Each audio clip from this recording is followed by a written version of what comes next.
বন্ধুরা, এই যে ঘরটা দেখতে পাচ্ছ, এখানে আমাদের 250 কেবি একটা ডিজি সেট বসানো হয়েছে। কাজ তো বেশ কয়েকদিন আগেই শেষ হয়ে গেছে। আজকে আসছি আমরা আমাদের বাকি যে মালপত্র সেগুলো সব নিয়ে যেতে। আর আমাদের কাকা সব এই যে আসার পর থেকে গোছানো শুরু করে দিচ্ছে সব। এটা হচ্ছে আমাদের 250 কেবি ডিজি সেট। এই ঘন্টায় মোটামুটি 60 থেকে 65 লিটার তেল খায়। এর যা লোড আছে, লোডের উপর নির্ভর করে কিছুটা কম বা বেশিও হয়। খোলেন তো কাকা ঘরটা। হ্যাঁ, এদিকের ইয়েটা দেখি। এটা আমাদের কন্ট্রোলার, মাইক্রো কন্ট্রোলার। এখান থেকে ডিজি স্টার্ট হয়। এই যে আমাদের মেন ইঞ্জিন ভেতরে, আর এই যে ইঞ্জিন আমাদের এই যে অল্টারনেটার এইদিকে পুরো পাইপ লাইন এই উপর দিয়ে চলে গেছে। এক্সস্ট পাইপটা উপরে ওই দিক দিয়ে বেরোইছে। এই যে এই জায়গাটাতে ঠিক দেখায় কতটা তেল আছে। আর তেলের ইয়েটা মানে এই বেসের নিচেই তেল মোটামুটি 400 লিটারের না 395 লিটারের তেল এতে আটে আর কি। আর এই আমাদের মাইক্রো কন্ট্রোলার, এখানে টিপলেই দেখা যাবে কত লিটার তেল আছে, কেমন কি 213 লিটার দেখাচ্ছে, কিন্তু এর থেকে বেশি আছে। এটা হচ্ছে এমএফ প্যানেল। ঠিক এইখান থেকে আমরা লোড ডিস্ট্রিবিউট করি, যে ডিজিতে চলবে না কারেন্টে চলবে, এখান থেকে বোঝানো হয়। আমি টেকনিক্যাল কিছু বলছি না, ওভারঅল এমনিতেই বলছি আপনাদের বোঝার জন্য।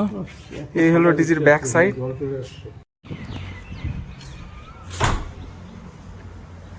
কাকা করে দিছে বন্ধ।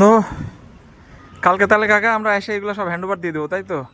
কালকে আমরা আসবো, ডিজি চালাবো, লোড ফোড দেবো, দিয়ে আমরা সব দেখবো সব ঠিকঠাক আছে নাকি। এমনিতে সব ঠিকই আছে, আমরা দেখেছি, সাহেবদের দেখাতে হবে আর একবার। যেহেতু কাজ শেষ, আমরা আসছি আমাদের বাকি মালপত্রগুলো নিয়ে যাইতে। এই যে সব প্যাকেট করে করে রাখা আছে, এগুলো নিয়ে যাব। আর এই যে হচ্ছে আমাদের রূপা, কাকার ফেভারিট। এটা এই কেবেলের ছিলকাগুলো আমরা বিক্রি করি এমনিতে, এগুলো ওয়েস্টেজ বেরোয়, ঠিক আছে?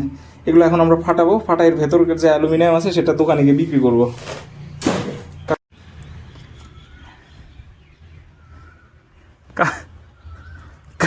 কাকারটা নিয়ে ব্যস্ত আছে কাকা। তাহলে কতটা হবে আইডিয়া?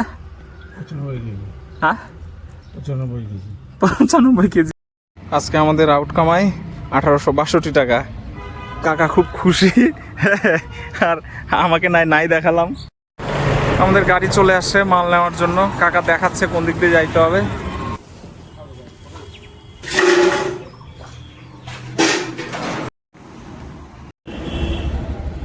কালকে দেখা হবে আবার। কাকা স্কুটিতে থাকতে থাকতে হাঁপায় গেছে। কাকা একটা বিড়ি খাবে। আমি দেখি, প্রকৃতি দেখি কি সুন্দর। এই জায়গাটা এত ছায়া, পুরো একদম জায়গাটা। মহানন্দা ব্রিজ সামনে, মহানন্দার ঠিক একদম অপোজিটে কি সুন্দর ছায়া একদম।